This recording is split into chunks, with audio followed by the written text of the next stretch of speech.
So now it's confirmed. Jets head coach Robert Saleh is a lot more involved with the offense. But what the hell does that mean? Well, we dive in here on a Saturday on Boy Green Daily.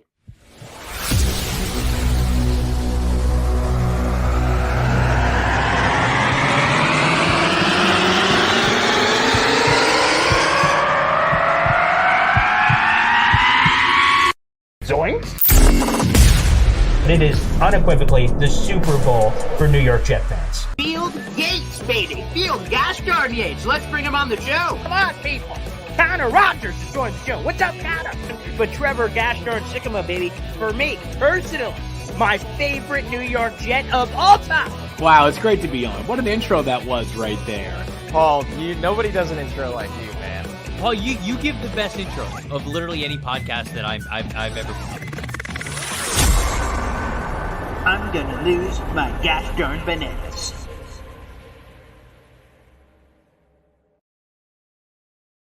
What's poppin', everybody? Paul Esden Jr., a.k.a. Boy Green. I'm the New York Jets digital reporter for Heavy.com. Welcome to Boy Green Daily, a daily New York Jets video show. And allow me to flex for a moment.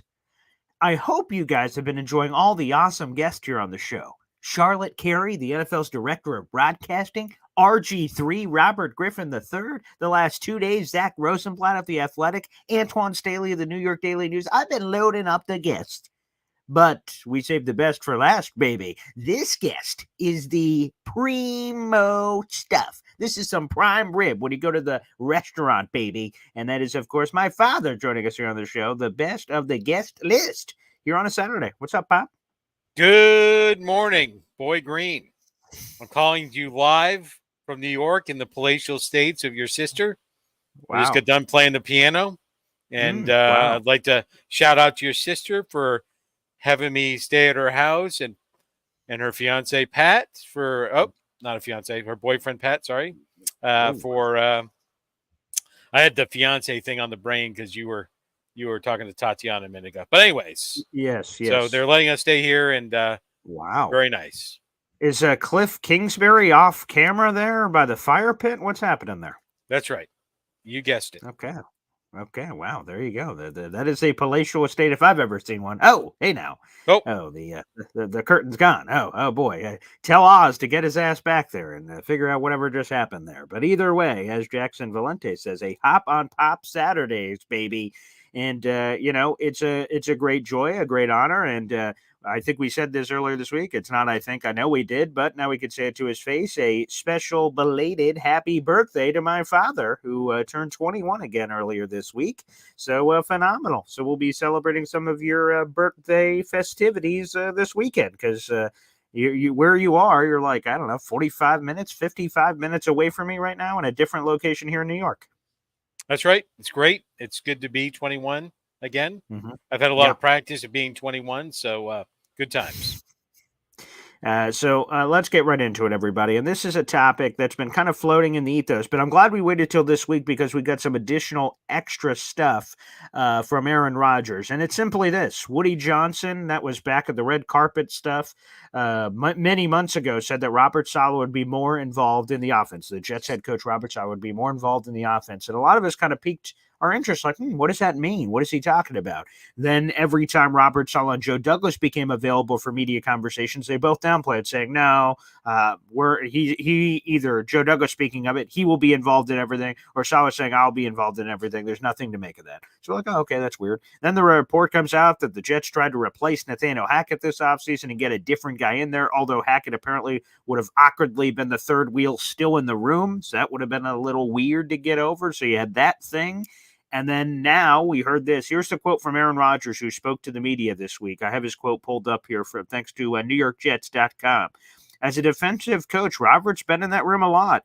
He's been sitting over to the left of me a good amount of the offseason so far. We appreciate the influence. He's brought some really good ideas to the table. He's added a lot of interesting stuff that you're going to see throughout OTAs and camp, which I think will be pretty cool for us. So, man, sitting left of Aaron Rodgers the entire time seems pretty involved, but I think our big question is, what does that mean? And it seems like it's kind of like a fallback plan for not being able to add that offensive mind to the room with Hackett. Is your counter is Salah, who's really a defensive guy. Do you think there can be, Pop, to start here, that yin to the yang, that you have a defensive guy in the room that knows how to try to stop offenses? So maybe if he reverse psychology that it can kind of be beneficial for the offense? Or am I trying to, find the magic prairie land that doesn't exist? Yeah, there's a lot here. And Okay. and this really is the epitome of the New York Jets. What does that even mean? They tried to replace Hackett. You either do or you don't, right? There's hundreds of college football teams across the nation. And almost without exception, they all have one thing in common: offensive coordinators. So to say you tried to replace Hackett, by the way, you could have replaced Hackett with the cartoon strip from the Bazooka Bubblegum. So I just don't understand the comment. You tried. You're one of the most valuable franchises in the NFL, right? That's the real reason, the most popular, the most valuable, and then you tried to replace him. It's just ridiculous. Okay. So feel free. We can layer it real quick. So feel free to crush this. Okay. So I, on the other hand, was not surprised that they weren't able to get a guy. And here's the reasons why. And again, if they're crap, tell me. That because of again, I'm an optimistic guy. So when I see this Jet situation, I'm like, oh, great. Everything is set up for this team to go on this crazy run, and everyone's going to get their extensions because Salah and Douglas are all going to be heading into these contract years. So whatever happens this year is either going to kill them or it's going to bring them new life. I see the positive, but I could imagine an outsider, people they're interviewing during this process, go, ooh, boy, if this goes wrong, all these guys are getting fired at the end of the year, and that includes me and my family moving up here. So maybe that's not as attractive. You know what? I'll just stay where I'm at, or I'll go to a different spot that's got a little bit more security where it doesn't seem like it's a do or die year this year. So when I thought about that and the potential of that, I'm like, you know what? I guess I'm not that surprised that wasn't attractive. Plus, they must have told them the same thing we heard reported. Hey, you're going to come in the room and be the guy, but Nathaniel Hackett is also still going to be here. He's going to be in that room. So to replace a guy and still have the guy in the room and he's best friends with the quarterback, it just seems like there's a lot of awkward there on top of the do or die situation. So those two factoids made it to me like, oh boy, maybe it was very difficult to try to get a significant guy in the room. Yeah, and I think if that's the way they went at it, as you just described, that's the real problem, right? What they could have done, and NFL teams have done this, you could have brought in a special consultant for the offense. And so you're not looking for somebody that's looking for a job. And I'm going to name some names, and only because I didn't know we were going to head down this path. So these are not the names I would go after, but I'll give you some examples, right? You could have hired a special offensive coordinator like Phil Simms, and not Phil Simms, but just an example. I understand. Right. Phil Simms, Bill Parcells, one of these people that has some clout, right? That they don't need to make some hay, that they're not worried about next year. I'm going to come in and be that special offensive consultant, right? That doesn't report to Hackett, right? He reports directly to Salah and Woody, if you will, or Joe Douglas, excuse me. So that is what they needed, right? So an augmenter, right, who has this maybe a step above Hackett, not Hackett with Hackett on the side, yip, yip, yip, yip, like Animal House, right? I won't say the words, but blanker brains out, right? So they needed somebody that had some oomph to come in, some horsepower, and not an offensive coordinator. Because if you're interviewing for offensive coordinator, you get Hackett out of there. So that's what I would have. That's the vision that I would have tried to fill that position, and I don't think they did that, and so they came up short. Yeah, I will just say, first off, my father saying the word cloud on a Saturday morning show did surprise me, but when I thought back, it is his 21st birthday week, so cloud would be, of course, in his vernacular of lingo that he would be able to pull out at any point, so that makes a lot of sense. But go ahead, we could go back to your original stuff, but, I know we're layering this conversation. There's a lot of stuff to unpack there, but just that one in particular I want to highlight. But to your point, perhaps that would have been a more effective path path if they just called it something else and it was seniority. But I guess the only problem with that potential path, of course, is that Hackett, who is still in the room, is like, ugh. Like he could just make things incredibly awkward that he's going to be in the room, and then now things are just going over top of him. So then that could lead to players going like, if Hackett gives them any crap or there's anything there, he goes like, why the hell am I listening to you? You're made up offensive coordinator. For instance, like in Green Bay, he was the offensive coordinator, but he wasn't the play caller. That was up to Matt LaFleur at the time. Yeah, no. This person would be like Hackett's coach, right? That he would not inject in the meetings. He would talk to him afterwards before. Oh, I see. That kind of a mentor type of role. That's what I was visioning. So let's go to the Salah piece, if you will, of this whole thing, of the whole headline. And so here it is, right? Mm-hmm. I read some stuff, and the fact that he didn't know the offensive signals.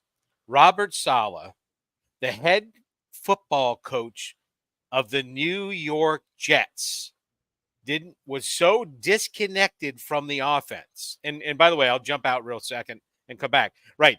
The fact their offensive sucked was many layered reasons. One of them is Hackett. One of them is they kept Zach Wilson around. One of them is they weren't proactive when he went down, got hurt. But I would tell you, as someone that has been in charge of or provided oversight of over 1,500 people at one time, right, I would tell you that I would never have been, to correlate to Robert Saleh, that I knew so little about the offense. Like the guy next to me, I think, is having a seizure because I have no idea. He's like, what is he doing? Well, I don't know because I have no idea because that's the offense. That is embarrassing, right? That tells you have the wrong guy. That tells you that you hired a defensive coordinator from San Francisco based on his defensive chutzpah, and you didn't hire a leader, because no leader would have been so disconnected from the offense that he wouldn't understand the play calls. He could pay attention to what they were. Like that revelation, I think, went pretty much under the radar, that he didn't know the offensive coordinators. I mean, the offensive signals, like, what the heck? Why is he even there? If I'm Joe Douglas or Woody, I'm like, what? You didn't know the offensive signals? Well, here's a signal. Get out. That's not the signal I thought you were going to give. I thought the old I'm trying to keep it PG. Your daughter, shout out to Haley. It's pathetic. It's not sad. It is pathetic. Yeah, just to follow up on that, as you're sharing that info, are you referencing like Aaron Rodgers' hand signals to his wide receivers, or stuff between coordinator to quarterback? What do you just to make sure we're laying a level of specificity to it? What exactly are you referencing here with the stuff Salah didn't know? Yeah, the coordinator to quarterback. Okay, right. And I'm the head coach. I'm on there, right? I have an offensive coordinator, but I'm listening. Right. Of course. And if I have no idea, if they're talking Swahili and I'm like, well, I wonder what they're saying. La la. He's singing Mary Had a Little Lamb to himself while the signals, he can't go, hey, no, let me inject here. That's not what we're going to do in this situation. I'm going to call a timeout. I'm going to do whatever. Yeah. Here's a comment from Jared B. He asks, part of the Boy Green Superfan Club. So, by the way, thank you, Jared. He says, not knowing how it signaled is different from not knowing the plays. What's your response to that? Yeah, so that is different. But I would tell you that if he didn't know the signals, how would he know what play calls? Because there's not a conference, right? They have how many seconds between snaps, and they sped it up, right? So Hackett, theoretically, is looking at this sheet, and he's getting these signals in. If you didn't know the signals, you wouldn't know what the play calls are. And then just to go to Aaron Rodgers, when he was on the sidelines, when he came back from the darkness, when he was gracious enough to the team to show up to the games, which is very kind of him. I'm not sure anybody of the 12 quarterbacks they trotted out there, and they tried to lure Joe Namath on the field with a beer, right, to see if he could throw the ball. I'm not sure they knew any signals. Is that too soon on the Joe Namath? That is too soon. Thing? Yeah, I think that'll forever be too soon, quite frankly. Yeah. So, anyways, last thing on Salah I'll say is this. Okay. Right? he should have been more involved in the offense, like I said, and it's an oversight role, right? You have the touch points, because what are you doing when the special teams are in a meeting, the defense is a meeting, the offense is a meeting? You're the head coach. What are you doing?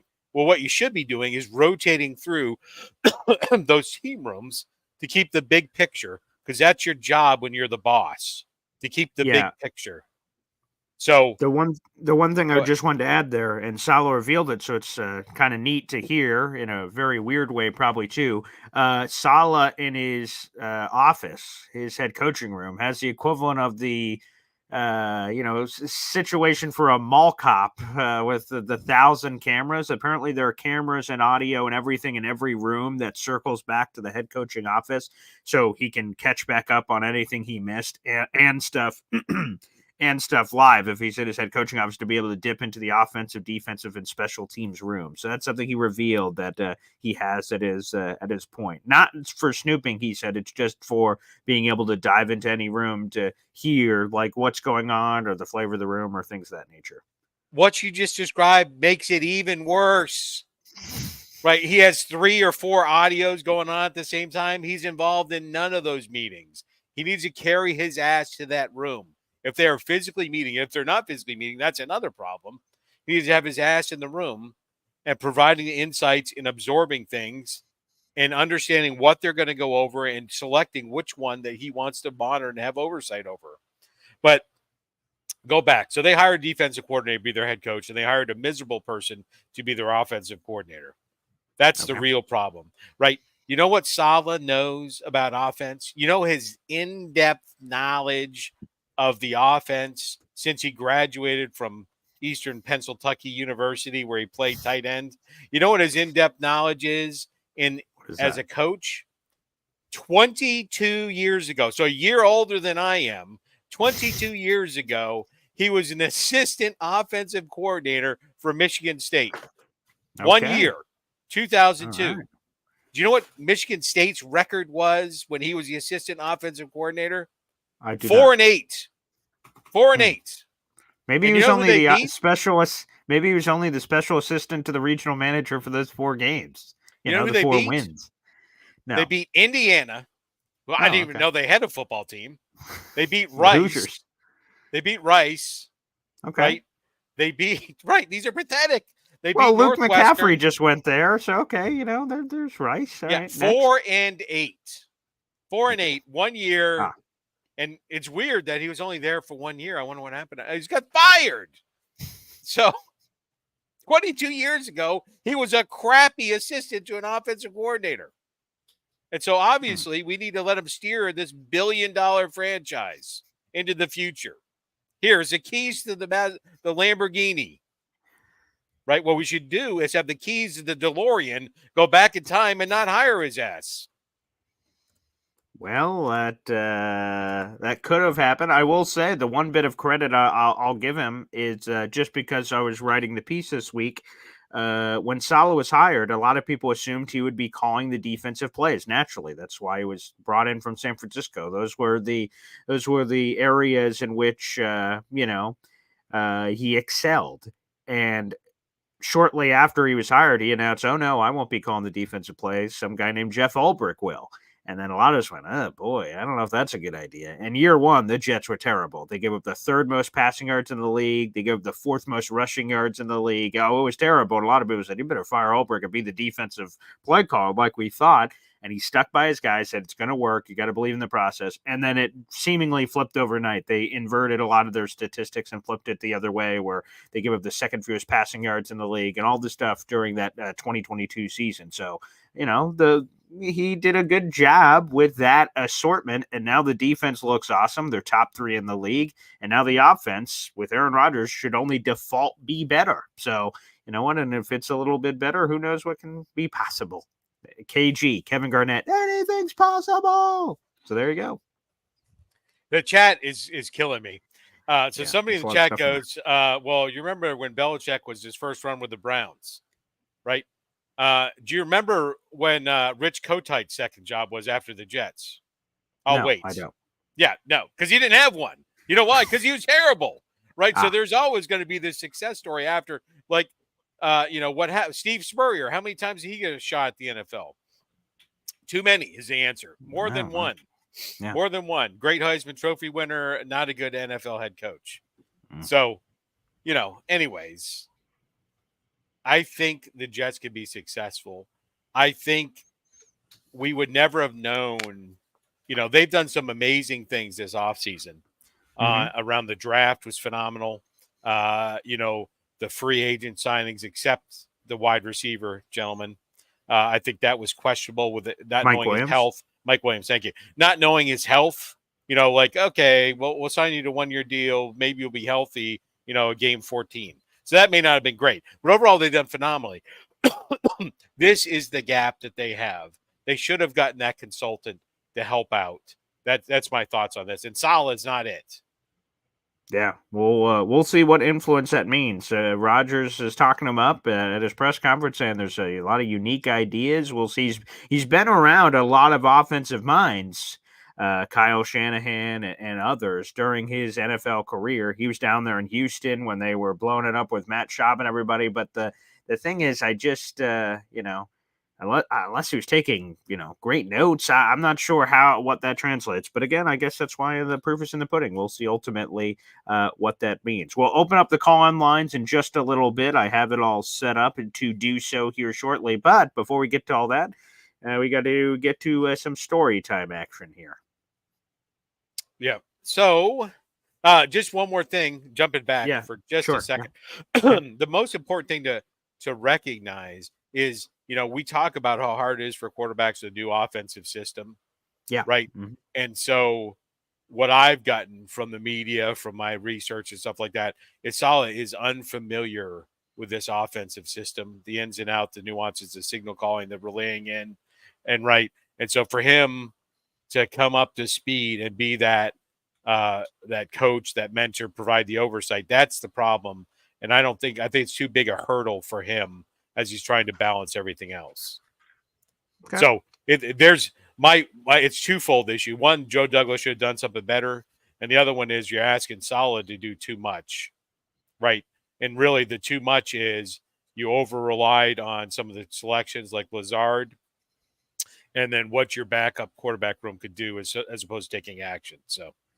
Yeah, we'll see. The only thing I'll be curious with is the magnifying glass will be on Salah more than ever before. When you're in the middle of a 7-10 season, a 7-10 season, a 3, 4, 5-win season, all these things in the past, your game-to-game X's and O's timeout decisions aren't as criticized because people don't care when you have that few amount of wins. They're thinking about drafting and tanking and this, that, or the other. But if the Jets are as good as people prognosticate them to be, and the 6 primetime games will be, the light will be brightest.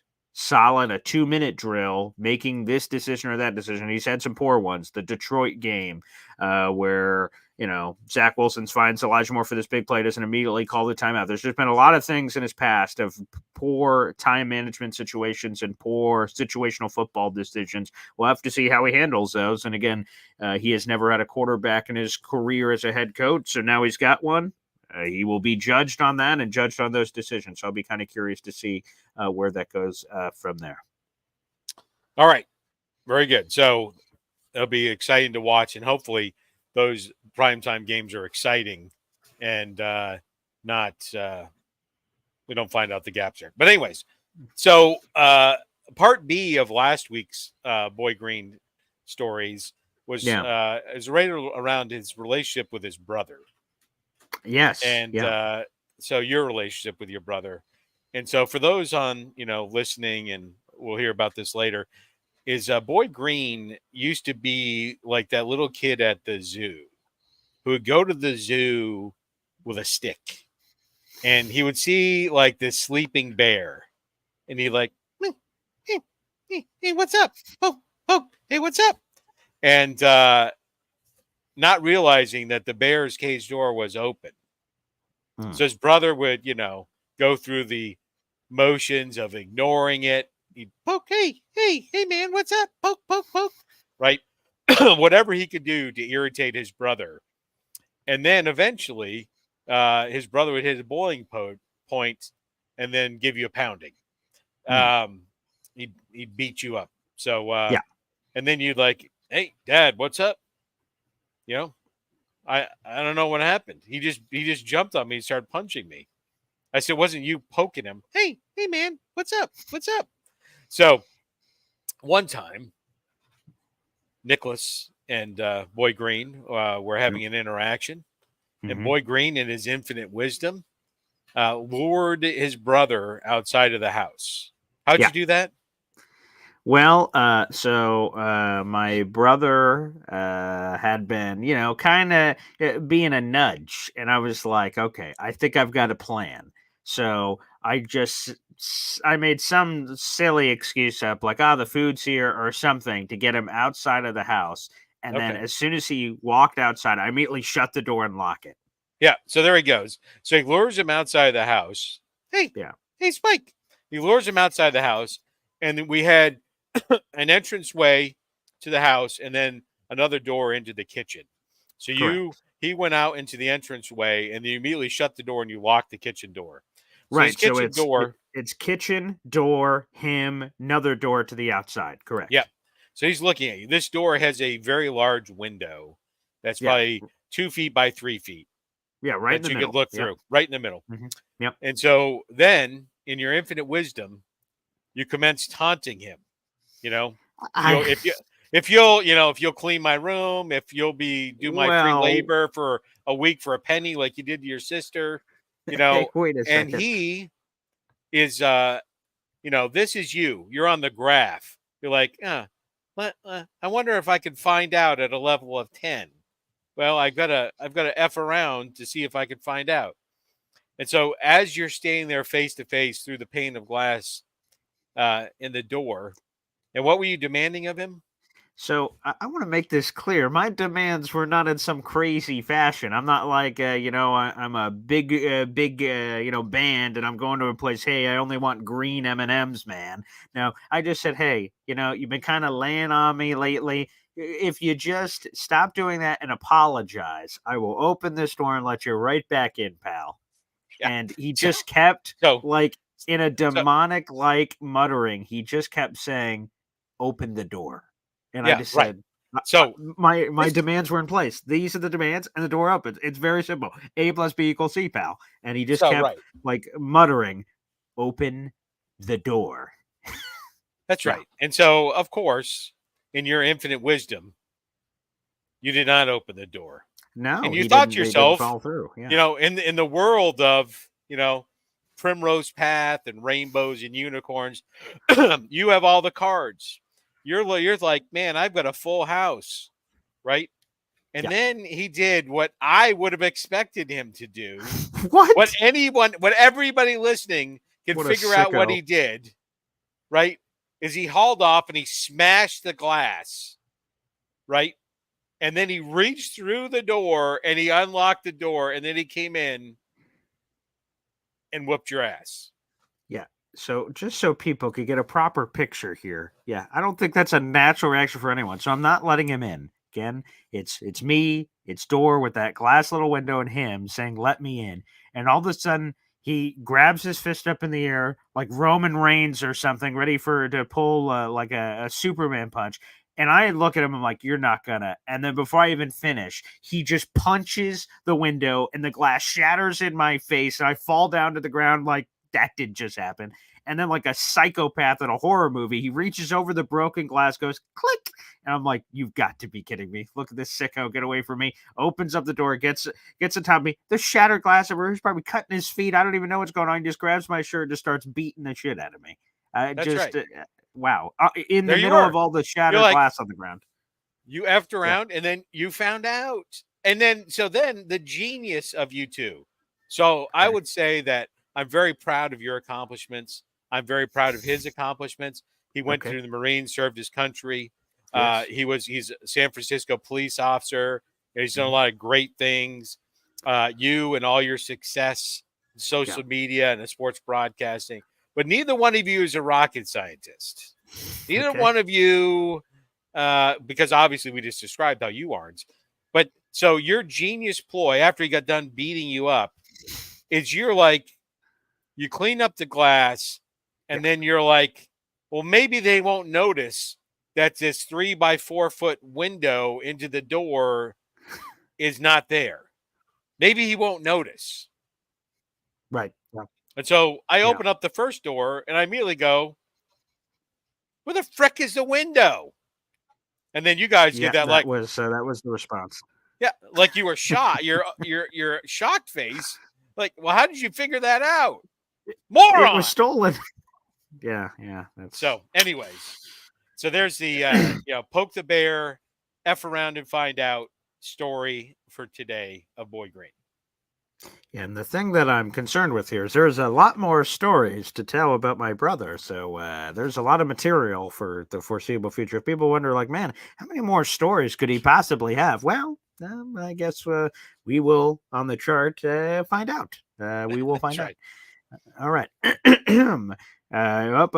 We just got a subscription for that. For that, I will subscribe. Excellent. And thank you to the 300 people that are watching live right now. Make sure you guys like the video and hit subscribe for all kinds of great content. All right. The video link to join is now placed in the YouTube chat. It's now the pinned message as well. If you're watching wherever you are, Heavy on Jets Facebook page. Again, shout out to Heavy for always supporting the show, or Twitter at BoyGreen25. You have to hop over to the YouTube link, youtube.com/BoyGreen25, and click the pinned link. If you'd like to call into the show, we'll answer a couple of your questions or comments, and maybe around the Jets or, God forbid, anything else that possibly comes in. All right, we've got And our if first. Monster would like to reach out and sponsorship sponsor the opportunity. show, that'd be great.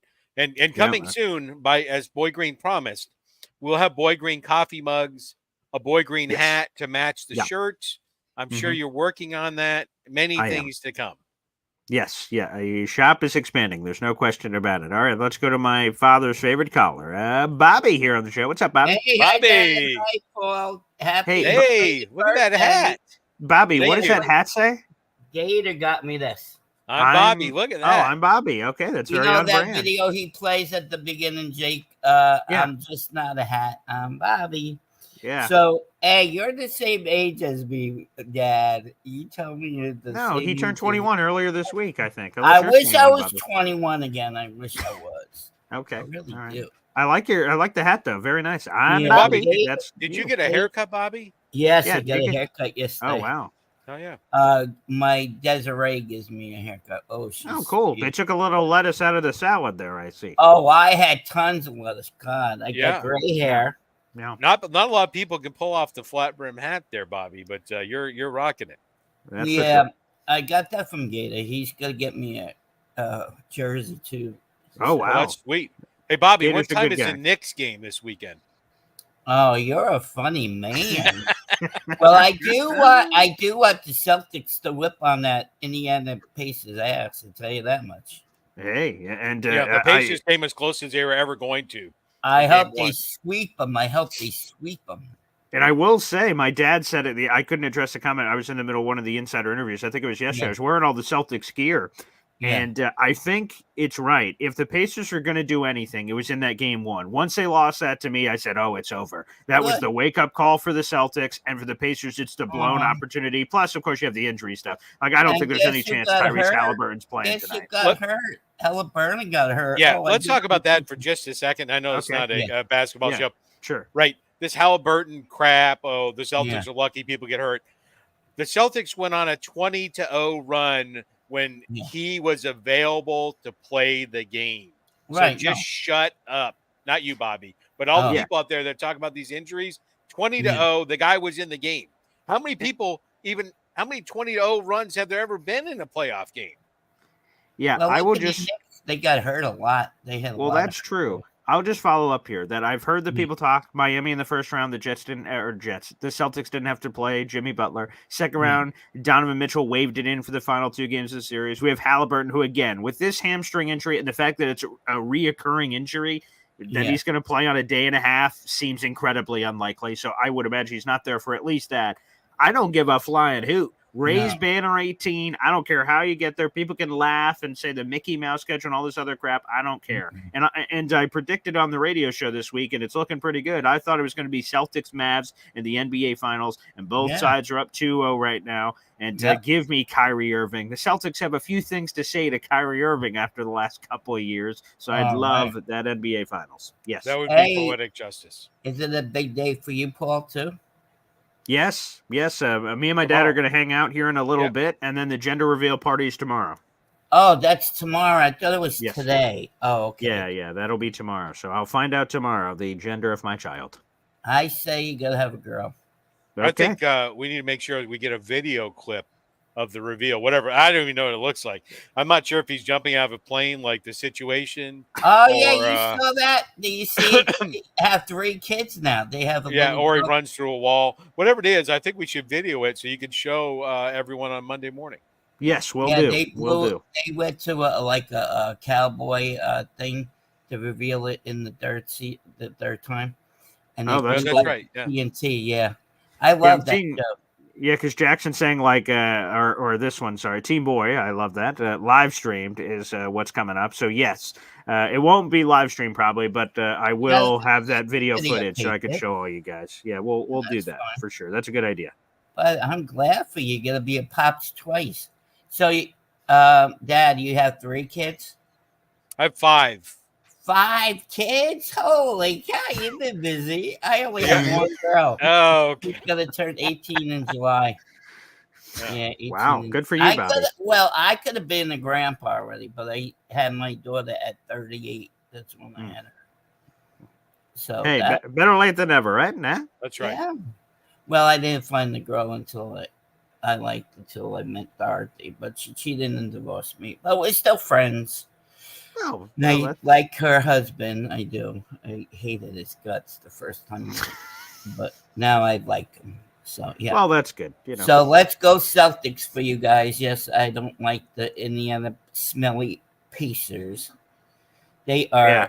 I don't like that guy. Who's that young kid? That McConnell. Yeah, I don't like him. Super annoying. He's like a gnat that never goes away. Whoa, he's annoying. Yeah, he hasn't been anywhere near as effective in this series. I don't know what's the difference. Well, you have a better. Well, you don't have that many injuries. We had so many injuries. It's true. Well, we got Kristaps Porzingis who's hurt, but you know what? One play we had like 3 or 4, didn't we? Where are the honey? Where'd you put the smallest violins in the world? I'm cheering for your Celtics. Okay, I appreciate that. Then they're gonna beat the Mavericks, like you said. They're gonna. That's right, and win the NBA championship. I'm looking forward to it. Bobby, sweet hat, and thanks for calling in, brother. Yeah, thank you for having me on, guys. Nice talking to you. All right, there he is. Bobby joining us here on the show. And let's go to my guy. We got Hep joining us here on the show. What's up, Hep? Hey, fellas. Happy birthday, Miss Edson. Oh, thank you. Thank you. Paul, I hope you have a masculine child. And let's talk about really, I never really had much hope for Hackett anyway. I was under the assumption that Aaron Rodgers was the offensive coordinator, and a bulk of our plays were being called at the line of scrimmage. That's really kind of Rodgers' forte. I understand the thing with Wilson and when he goes down and then, they're holding the bag. However, was Wilson going to win with anybody calling plays? Probably not. I don't know. What's your take on that? Yeah, I would just say that, we talk about the Jets and there was historically abysmal offense. Yeah. And then, and really to leave the season with the record that they did, you flipped 2 or 3 of those games we talked about before, and they weren't insurmountable things to flip. And by the way, nobody really wanted to see the Jets. It would have been nice for them to break their playoff drought, but they would have been clubbed like a baby seal in the playoffs.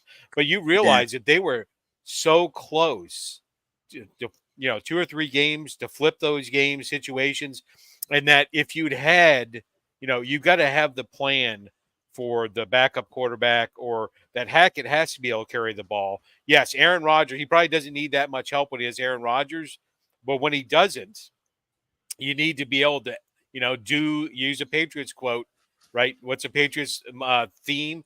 Do your job, right? Mhm. And so he really doesn't have to do his job if Aaron Rodgers is around. But when he's not, it shows out like a sore thumb.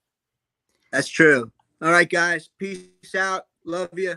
Have a good day. Appreciate it, Hep. You're the best, great day. brother. The thing I'll add on to what Hep said is what it was last year. The plan for Aaron Rodgers on a play-to-play basis was Hackett would give him 2 to 3 plays, and they relied on Aaron Rodgers at the line of scrimmage to pre-snap read. All right, this is man. Oh, cover 2, cover 1. All right, we're going to go play Z. All right, let's go. And they relied on that heavily. And when Aaron Rodgers, that ship went down, they're like, oh, geez, what is the backup plan? And the backup plan was no backup plan. It was Zach Wilson, and you had to completely limit the playbook immediately, and it turned into all this other stuff. The good news is now you have a proven veteran in Tyrod Taylor who can handle a lot of that. Probably not to the level, obviously, of Aaron Rodgers, where he has 3, 4, 5 plays in his head that he's being able to adjust on the fly. But the Jets did rely on that heavily last year, from what we understand, with that multi-play, all Rodgers figuring it out at the line of scrimmage, which in theory should mitigate some of the Hackett stuff. So that's got to be the hope for Jet fans. And I will say this: I haven't listened to the full podcast yet from my guy Adam Shine on Sirius Radio.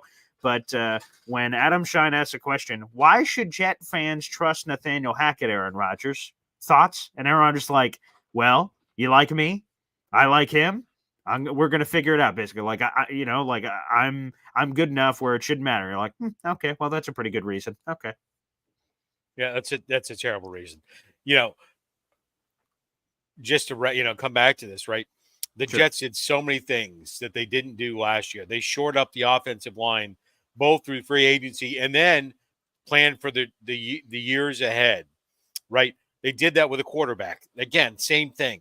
They shored up the backup, and then they set themselves up for the future. That's freaking beautiful, right? And so you did all this layering, right? You let some of your defense go, and then you upgrade. So all these crazy things that they did, and that this is, I hope that Hackett is not the Zach Wilson of 2024. The decision to let it ride. They did so much good work, and I never thought I would say anything positive about Joe Douglas, but he has done solid work other than drafting the same running back in back-to-back rounds. They did a lot of great things, but this could be the Achilles heel, right? You dip Achilles in the river Styx. He's invulnerable except for that heel where it could kill him. Hopefully this is not it. That if Rodgers, hopefully not, if he plays the full season, we're going to be good. If he goes down, I worry, because now you're going to rely on Hackett making the play calls, and you have no backup plan. yeah. But like I said, I know that doesn't sound like a good excuse to you on the Hackett stuff, and I'm probably not giving the quote proper due from the Adam Shine podcast. And shout out to Shine, Syracuse guy from around here. But yeah, the fact that if we trust Rodgers, we should be able to trust Hackett, who trusts him, and it all kind of goes around that it'll be okay. To me, that's a pretty blunt, just like, yeah, you either buy in or you don't. Here's the line. You're either on this side or you're on this side. You believe it's going to happen. It's the same thing for me. I believe the Jets are going to win the Super Bowl this year. You either believe or you don't believe. You don't think so or you think they can. I mean, that's really it. It's very, one or the other. And I choose to be on the glass half full. That's the land in which I reside. And there's a lot of people on the other side that are going to have to, no matter what is said by you, me, coaches, this, that, they want the proof in the pudding. They want to see it on the field, but they will refuse. And I've heard that from a lot of Jet fans. They refuse to dip into any of the hype or have any of these conversations until we actually see it on the football field. And when the results are there, then they will be there. Until then, they don't want to dabble in it. Yeah, and I'll just tell you this. I see a lot of comments and the thing, the thing I'll say about there's two things that for me that make Hackett, right, DOA, if you will. Okay. All right. Right. Midway through the season, he goes, hey, you know what? That kid we have at running back can catch the ball. Right? So he said that week 8 or week 9 of the season, right? Somewhere and then he led the Jets in receiving everything else. And then the other thing he said that just speaks to his incompetence. Okay. Because I didn't know Micah Parsons was that good. I guess I should have had a plan for him. That was bad. Those two comments, and we're only talking about the first half of the season. We're not talking about individual play calls. but the thought that potentially one of the best and definitely one of the fastest defensive players in the NFL. Yeah, you know what? I really underestimated him. We'll really get him next time. Yeah. He said, well, boy, a little quicker than I thought. A little quicker. What? Right. And this isn't like, it's not like it's, with all due respect to this player I'm about to say, Dorrance Armstrong, who, by the way, signed this offseason, followed Dan Quinn to Washington. It's not like him. You're like, whoa, man, the third, fourth, fifth rusher in the Cowboys. Wow. Okay, we didn't do enough tape study on this guy. He was like a secret hidden X factor. Micah Parsons is arguably the best player in all, the best defensive player in football, and Aaron Donald's retired, so I think he's even higher on that list now. I mean, I just that part of it, I just right. Those and two things. These are just press conference things. Nutshell. That's right. And that the worst part is Hackett speaks once a week, and it's normally every Thursday, depending on the schedule. They could be playing a Thursday night football, so it's adjusted. So he's only speaking once a week. So you would think that your ability to fuck up would be a little bit more like Salah speaks multiple times a week. So That's okay, right. that he says something in one of these times because the New York media is savvy. Maybe they can twist it and get him to say something like, geez, what an idiot. But when you only speak once a week, you would think that your opportunities to mess up are more limited because you're only speaking for like 10 minutes. But, right. And realize this, like we all do this. Everyone does this, and hopefully you've all seen the movie Terminator with Arnold Schwarzenegger. If you haven't, go see it. So in the middle of him, doing what he's doing, he's sitting in that flea bag motel apartment, and his landlord's pounding on the door. And so his computer brain scans through a list of things that he should say, and it selects one of them, and he ends up saying, F you, asshole, right? But we all, every day we're in conversations, right? Sure. And we all think of things to say. And then we go, yeah, that's stupid. I won't say that out loud. Right. And we do that every day. Everybody does it every day. And realize that got past the Hackett filter. You know what? I'm not going to say that. I'm not going to say that. That Micah Parsons guy, he's pretty good. Yeah. Breece Hall, he can catch a pass. Well, what were the things you didn't say? Man, that's a good point. That's an astute point. Yeah, I was just at work the other day, and there was someone about to say, I went, and then my brain went, boop, boop, boop, boop, boop. Terminator style. I'm like, go to different option. That will cause fire. That will cause issues. Or you just don't say it. Yeah. So I realized that made it through his filters. Yeah, that's true. That's not ideal. All right, let's go back to the phone lines. We got Bess joining us from the car. What's up, Bess? What's up, Boy Green? What's up, Mr. Senior? Hey. Hey guys, man. Hey, I just wanted to say congratulations because I haven't been on in a week about your wife being pregnant or your fiance being pregnant. When's the due date? Thanks, man. Right around Thanksgiving. Thanksgiving? All right, yeah, because I have one on the way. Mine's is in December. Oh, congratulations. Oh, wow. Okay. Yeah, we'll be right in the trenches together, brother. Yeah. I just wanted to say what's up, man. It's been about a week since I've been on, and I'm just making it to work. I would like to stay on longer, but I just wanted to say what's up and say hi. I appreciate that. Congratulations, man. That's amazing. All right, I think we lost him there, but yeah, shout out to Bess. That's awesome, and I love it. Whether you guys can call in for a long time, short amount of time, whatever the case, we appreciate the support. All right, well, that's gonna call it because I'm gonna go run up and see Hop on Pop live. We'll be going for some hikes and doing all kinds of crazy stuff this weekend. It's gonna be a lot of fun. Plus, like I said, the gender reveal party will be tomorrow. Find out boy, girl, or whatever the hell is gonna happen when we do our gender reveal thing. So it should be a lot of fun. Thanks, everybody, for tuning in. Any final thoughts, Pop? Nope. Great. It's going to be a great weekend. And go Jets. All right, there you go. Thanks, everybody, for tuning in. We appreciate you. To the 300-plus people in the room right now, make sure you guys like the video, hit subscribe. If you're watching after the fact, show your support as well. We appreciate it. We'll be back on tomorrow morning live at 7:30 in the morning. Take care, everybody, and God bless.